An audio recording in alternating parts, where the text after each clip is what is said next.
Hello, and welcome to Group 1's presentation of Gaming in the Library for Information 260 Programming and Services for Children. My name is Alyssa Tabor. The other members that comprise Group 1 are Rebecca DiBianco, Nicole Katz, Misty Atwood, and Jenny Gwynn. Today we are going to discuss 6 aspects of gaming in the library: tabletop games, skill-building games, games designed for preschoolers, video games, and finally, computer and online games. Rebecca will start us off by discussing the most traditional format of gaming in the library, tabletop games. Tabletop games have been a vital part of library programming in children's services for many years and still holds great relevance in present and future libraries. There are many wonderful tabletop games. Some of the classics have been around for many years, such as checkers, Cranium, Monopoly, Ping Pong, and Scrabble. One of the 5 best practices for the promotion of early literacy is play. Games are a great way for children in public libraries to play and develop their skills. According to Jim Reddig, the former ALA president, gaming is a powerful tool for both literacy and learning. Through classic and modern tabletop games, public libraries are creating gaming clubs and providing the kinds of educational and social experiences that only a library can. And as a result, library attendance within some of the hardest to reach demographies, children, teenagers, and college students, is growing exponentially. Games also build communities. Tabletop games build communities and create bonding experiences since they reach across generations. They allow the entire family, composed of many generational gaps, to come together through the play of classic and modern tabletop games. There are many of the classic tabletop games that libraries are still buying and incorporating into their gaming programs. For example, on International Game Day in 2013, libraries featured board games donated by Hasbro, which gave more than 16,700 public libraries in the U.S. a box set of its highly popular card games Monopoly, Deal, Scrabble, Slam, and Pictorica. Hennepin County holds monthly tabletop game programs at many of its locations for chess and dominoes. The Jackson County Library, located in Southern Oregon, has many successful tabletop game programs that run monthly. At many of the branches, such as Applegate, Eagle Point, and Phoenix locations, there are nightly family game nights where patrons can bring their own games to play with others or play the games provided. Most of the tabletop games bought at the libraries are of the classics, such as cards, chess, Chinese checkers, dominoes, Operation Scrabble, and Sorry. There is a growing trend of libraries buying more and more modern tabletop games. Modern tabletop games like these tend to not focus on player elimination, have less downtime, there are more interesting decisions, and multiple paths to victory. The ALSC suggests libraries still buy games like chess and dominoes, but also more interactive and modern games such as Imagineers. Imagineers is a game where children get to use their imagination to act out scenes and play games. Ideas may include searching for buried treasure on a deserted island, traveling through the jungle, or even flying through outer space. There are more and more role-playing and team-building tabletop games being bought, like Wizards of the Coast and Wildcraft. Jackson County Library buys Wildcraft, which is for ages 4 and up and is an adventure board game where children through teamwork learn about all sorts of edible plants and their medicinal properties. Classic games like cards and dice are being updated and modernized as well. For example, on International Game Day, many libraries provided modern tabletop games such as Yu-Gi-Oh! And Zombie Dice for children to play. Lastly, there are many wonderful resources out there for librarians when developing classic and modern tabletop game programs. The ALA recommends many modern tabletop games geared towards specific ages for libraries to buy, such as Numbers League, Settlers of Catan, Quiddler, and Dungeons & Dragons. In the appendix, the ALA goes into further detail with descriptions of the games. It includes the skills required and benefits of each suggestion. USAopoly is another great resource and is considered a leading developer and manufacturer of board games and puzzles with a twist. Overall, tabletop games have a great and exciting future in library children's services. Next, Misty will discuss the important role of skill-building games in public libraries. Gameplay can be a part of active learning, engaging children in activities that require reading, writing, and discussion, or encourage children to analyze, synthesize, or evaluate. Most people enjoy playing games. The best games are fun, providing an intrinsic motivation to want to do better. When we play life, we want to land on all the high-paying career squares and desire a car full of plastic pegs for a better payout at the end of the game. What is not often considered is the way in which intrinsically motivating or fun games can also be games that help to develop important skills and abilities in our children. Barbara Kynes, kindergarten and primary grade teacher, professes games build skill in observation, conversation, and even attention spans. Imagine building important skills for math or reading while the child is enjoying himself, laughing and smiling at your library program. There are also games that improve children's physical skills, building a foundational platform to launch from later in their youth. Or how about playing a game that bolsters social skills vital for successful relationships in their peer group?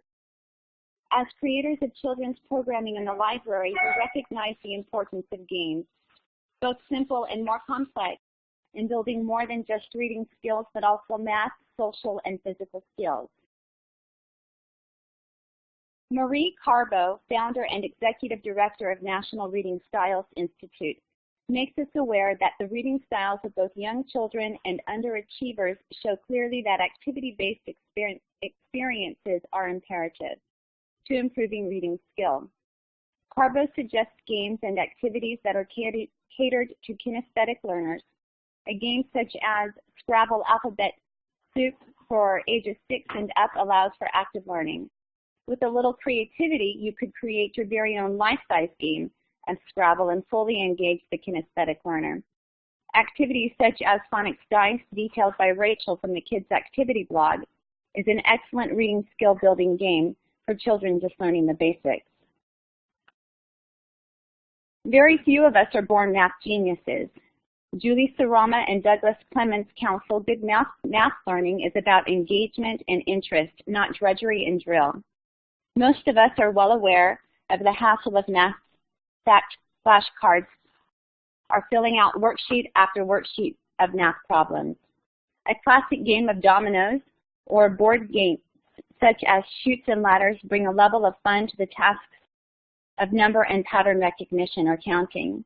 Rachel with the Kids Activity blog suggests a math cootie catcher for children of elementary age to learn their times tables or fractions. Social skills are of untold importance in the development of a child. Games are a fun way to build those skills for all ages. Marie Howell gives an introduction to play party games as a way to build social skills. Play party games, like other games, are played in turn and with rules. If a player chooses to step out of turn, the other kids are there to bring the child back in line. Play party games are also played in a circle, promoting a sense of equality among the players. However, the games also allow for an adventurous player to showboat and for the shy player to participate without being in the spotlight. Participating in a simple game of peekaboo also helps to develop a sense of humor with an infant. Humor is an important part of social skills. Games can also help with learning physical skills. Fundamental fine and gross motor skills can be developed in children through practice and instruction during gameplay. Games that involve linking actions such as hopscotch or creative musical development or musical movement help to develop gross motor skills. A quick Google search of music and motion library programs reveals several libraries are offering a music program where instruments, singing, dancing, and games are introduced to children. A popular activity at these fun programs is a follow the leader game, with the children marching around the room mimicking the motions of the leader. On the quieter side, a simple game of sorting and dropping colored pom-poms in coordinating water bottles, as described in the imaginationtree.com, assists in developing fine motor skills for children of a younger age. This game can also be used to build math skills simply by adding a number to each bottle. Once this is done, encourage the child to sort and drop that number of pom-poms in the coordinating colored bottle. Libraries and programs they offer play a major role in fostering the literacy among our nation's children. Keep in mind the importance of reading, math, social, and physical skills. We can build gaming programs for all ages with the public libraries. Simple games that can be played with infant children at a lap-sit story time, or an activity of hopscotch at the end of a summer reading program, and even a special program featuring life-size versions of the games adults enjoyed playing as children will help to build these skills in the children participating in the library programming. Developing these skills keep libraries and their programs counted among the vital parts of the community and in the lives of the families who frequent library programs. Next, Jenny will discuss games designed for preschoolers and our opportunities in the library to help children at a young age prepare for school.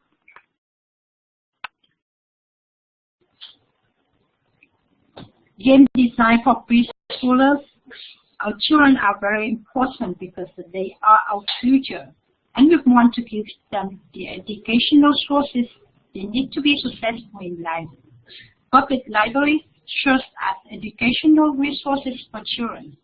The childhood libraries services are essential to learning and are the most important in child development. Diamond Cohen, creator of Model Rules of the Rules, researched how libraries help prepare children for school via exposure to literacy and social skills during story time and other programs. The public libraries offer services to literacy and to ensure emerging literacy in young children through the board games, online games, along with text programming classes. It also helps and prepare kids at an earlier age to go to school.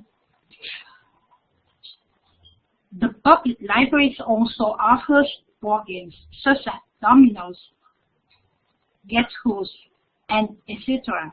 for kids and parents to play with when they come to visit the public libraries. And they even have online games such as Nick Jr., PBS Kids, etc.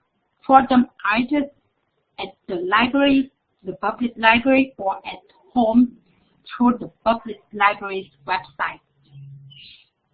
Watson Hanlock advocated in the article Cost to Teens, Age-Appropriate Technology Programming for Kids, 2006, that the libraries are using age-appropriate technology in library programs. Therefore, this can range from toddler music programs to gaming events with older children. Most online games for preschoolers are fun, educational, and help inspire kids to accelerate their learning skills. Moreover, the children can express what they are thinking and create their imaginative paths using the online game software to make pictures about what they are picturing. These online games are designed with a purpose to educate with technology. Watson's Hadlock also states that there are two forms of gaming programming for children. Video gaming can be used to engage children to visit the library.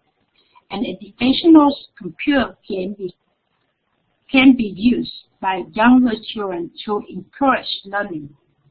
Gaming help increase their understanding of technology and become more excited to use other forms of technology as they grow older. When children are playing online games, they are also learning to use the mouse and keyboard. Gradually, they will be able to use software tools skillfully. Likewise, board games give many benefits to children. Children learn best when having fun. Beyond the quality time spent together playing games, kids learn interpersonal skills, social skills, life lessons. It reduces screen time, and accelerated their learning skills. The public libraries are the best place to go to in order to help and prepare them for school at an early age. David Williamson Schafer, a writer of the book How Computer Games Help Children Learn, pointed out that today, young people need to be able to use their language muscles to innovate and create. They need to be tech-savvy if they are going to have any hope of secure future. The public libraries intend to give the preschoolers the concepts and explanations about letters, numbers, colors, and shape by playing games. The public libraries also intend to shape children's development in interaction, literacy, and skill. The following slides, my colleague, Alisa, will discuss the video game.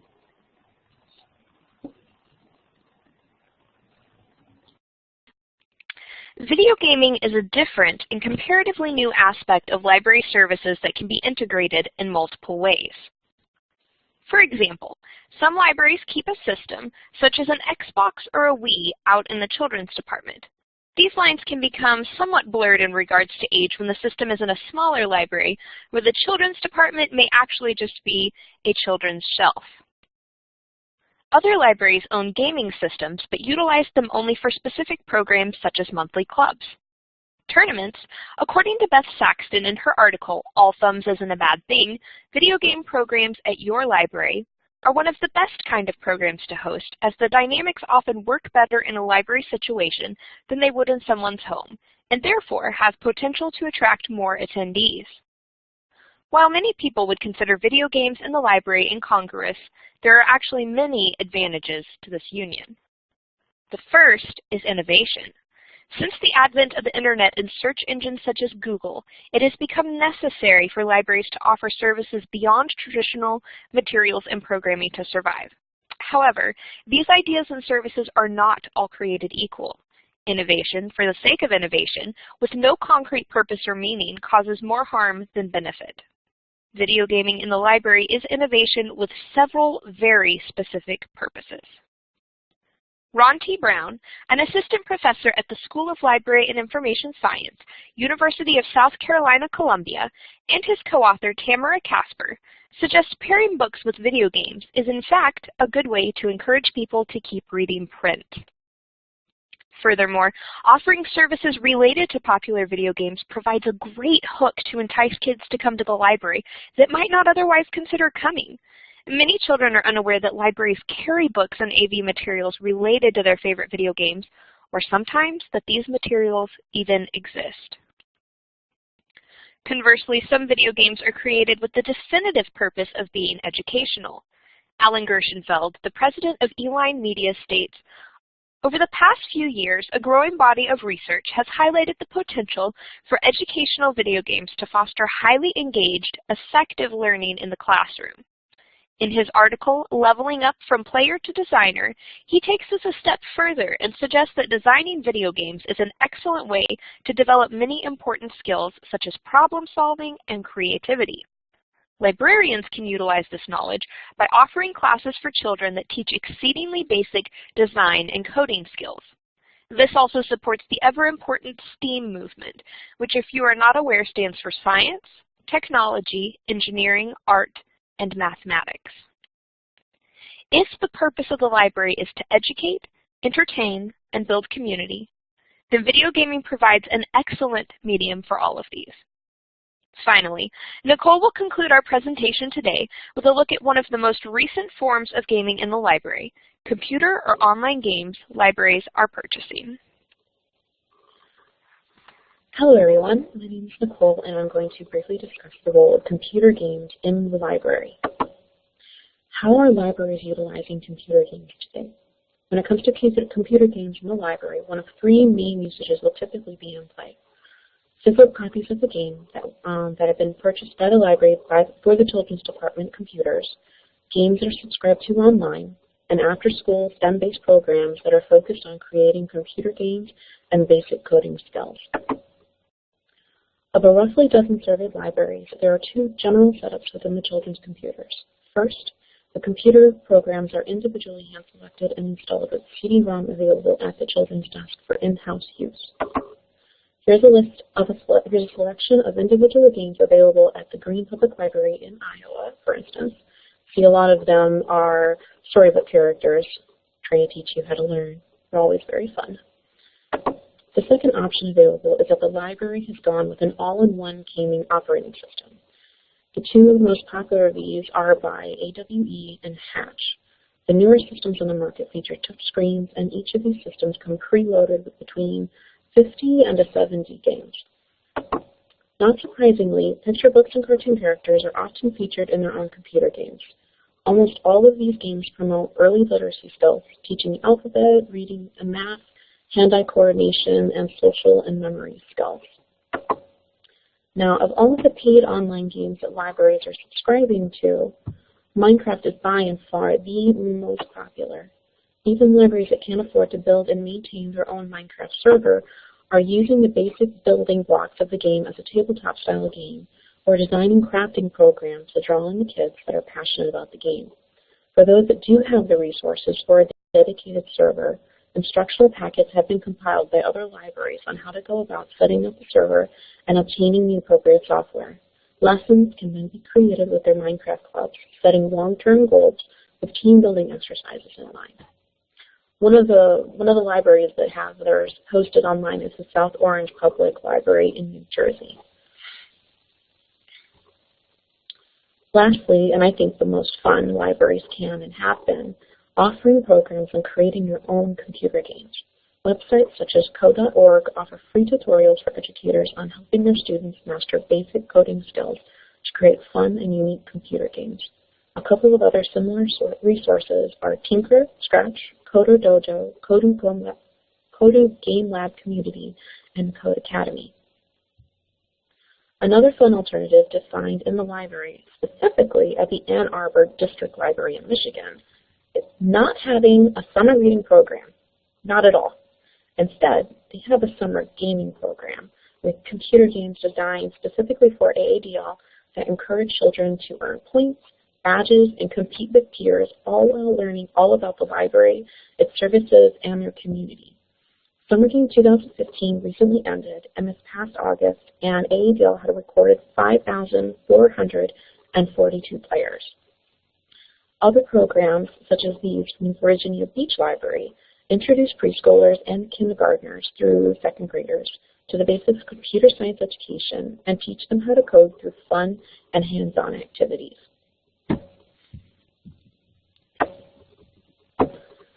Yeah. And I'll end with my fun quote from Sophia Mart. She is the Joint Use Librarian, or the Technology Librarian at the Virginia Beach Library. To flourish in today's world, everyone needs computational thinking. And I will go ahead and hand this back off to Alyssa. Thank you very much. All right. Thank you so much. Thank you so much for viewing our presentation today. We hope you feel better informed and empowered to be innovative in your approach to gaming in your library. Thank you again, and have a wonderful day.